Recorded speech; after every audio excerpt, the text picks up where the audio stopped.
Robert Conquest was arguably the greatest historian of the 20th century, and his conclusion, after a lifetime of study, was that the main responsibility for the century's greatest disasters lies not so much with the problems as with the solutions.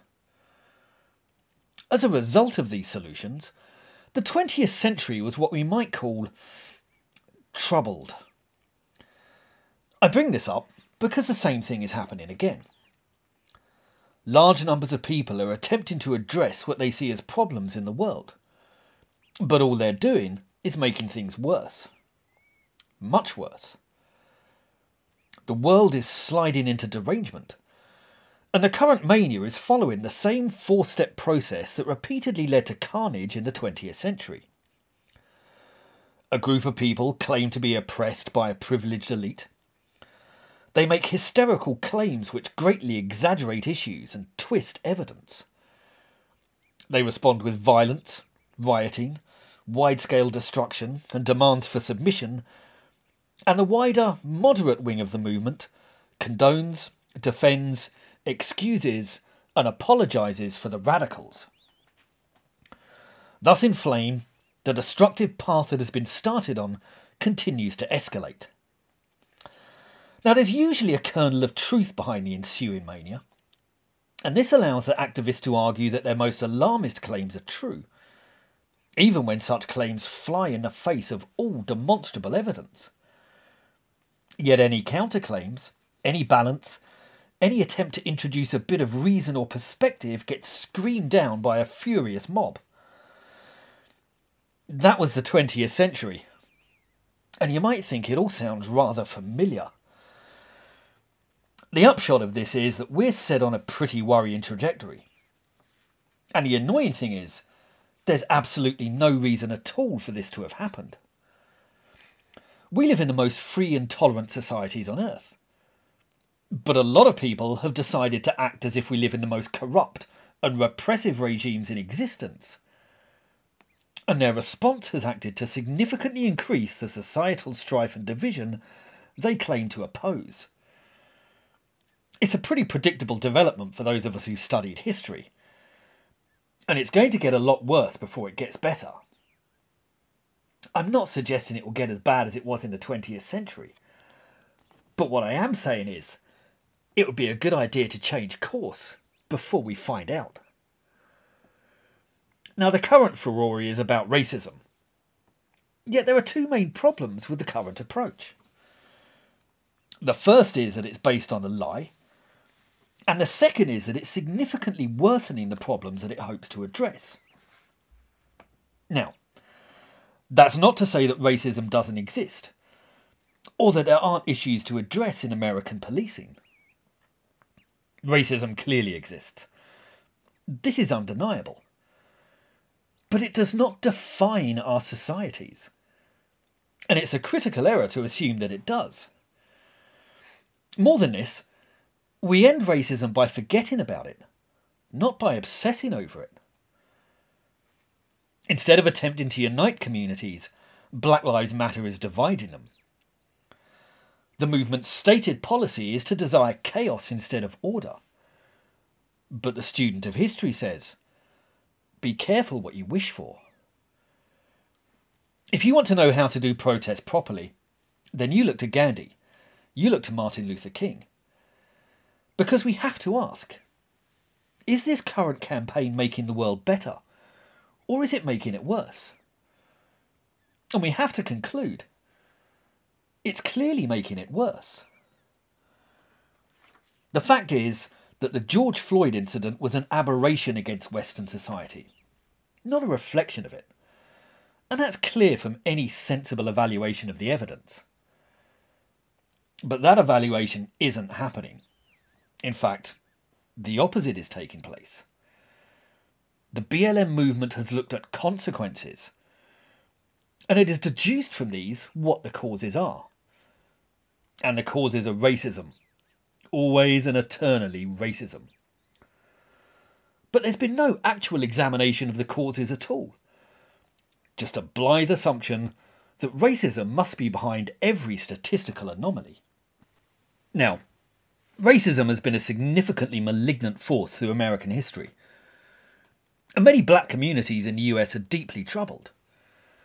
But the analysis doesn't stop there, because if it does, we're reduced to spouting platitudes and self-fulfilling prophecies that embed communities in suffering, rather than finding ways to break free from it. That doesn't benefit anyone, except middle-class white people who like advertising their virtue and screaming abuse at others. And there are a lot of those about.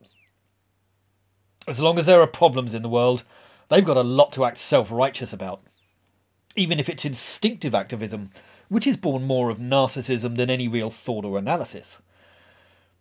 But I'd rather look at constructive ways of addressing issues than providing fodder for such people. We could perhaps gain some clarity on the issue by looking at comparable cases. No group on earth has been subjected to greater racism than the Jews. Yet no culture has proven more successful either. In science, literature, music, theatre, cinema, comedy, academia, politics, comics, virtually every imaginable field there is, Jewish people have punched above their weight, and then some. If they can rise above the centuries of past and present alienation, discrimination and abuse, then it strongly suggests that factors other than just racism are at play. That issues of culture, motivation, and other internal features are at least equally significant. A similar picture emerges if we examine the Asian diaspora. In societies across Britain, Europe and America, immigrants from India perform with disproportionate levels of success in relation to other cultures, significantly outstripping white people in every one of those regions. But immigrants from Pakistan perform disproportionately poorly. This again seems a clear refutation of the idea that issues of racism alone are the determining factor. The current approach is thus far more harmful than beneficial. It acts as an obstacle to any real investigation, any truly open-minded appraisal of the issues at hand, and it prevents any genuine remedies from being rolled out. It simply reinforces a victim culture that's significantly injurious to the communities it's foisted on. And as long as screaming platitudes about racism drown out any objective approaches to actually improving the situation, the crisis of Black America will continue to stagnate. Many of the people most vocal about wanting to improve the situation are thus the very same people that are preventing any genuine development from taking place. And this is something I'm in profound opposition to.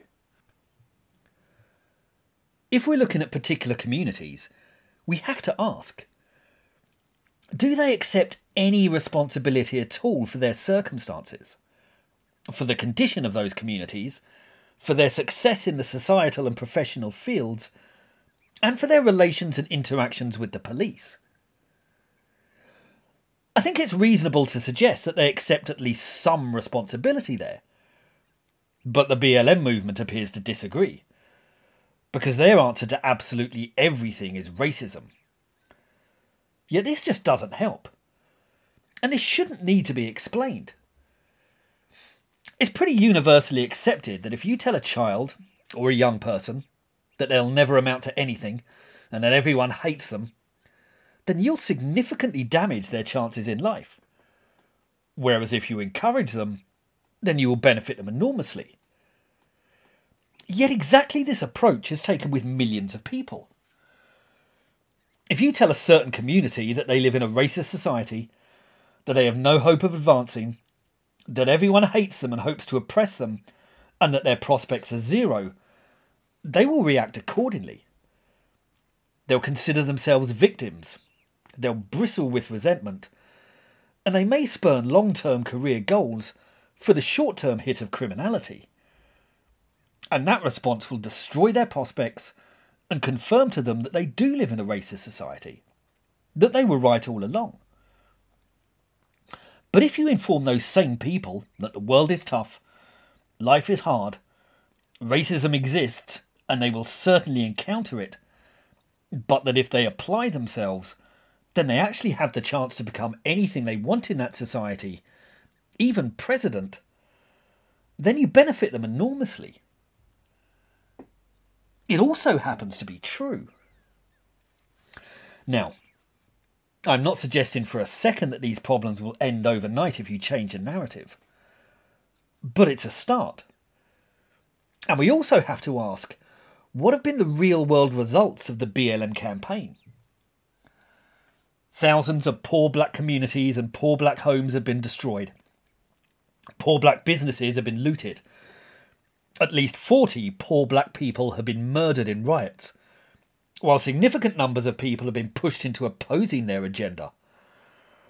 None of that helps. I'm all for positive action that can help try and turn the situation around in these communities. But this current approach is entirely negative, destructive, and counterproductive.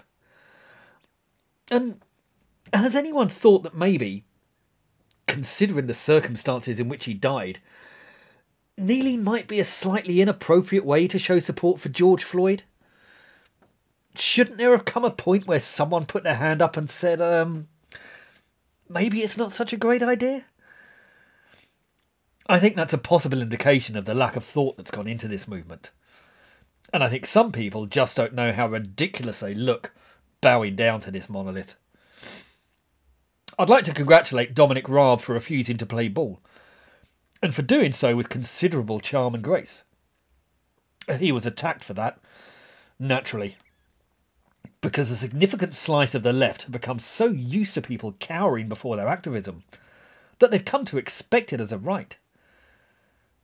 That's really quite stunning arrogance, and it's time, to my mind, for a bit of calm, a bit of perspective.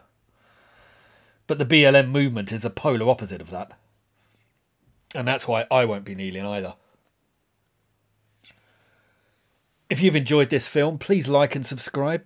And if you're interested in these topics, I've written 2 books which go into them in extensive detail. They're called The Tyranny of the Left, and they're available on the links below.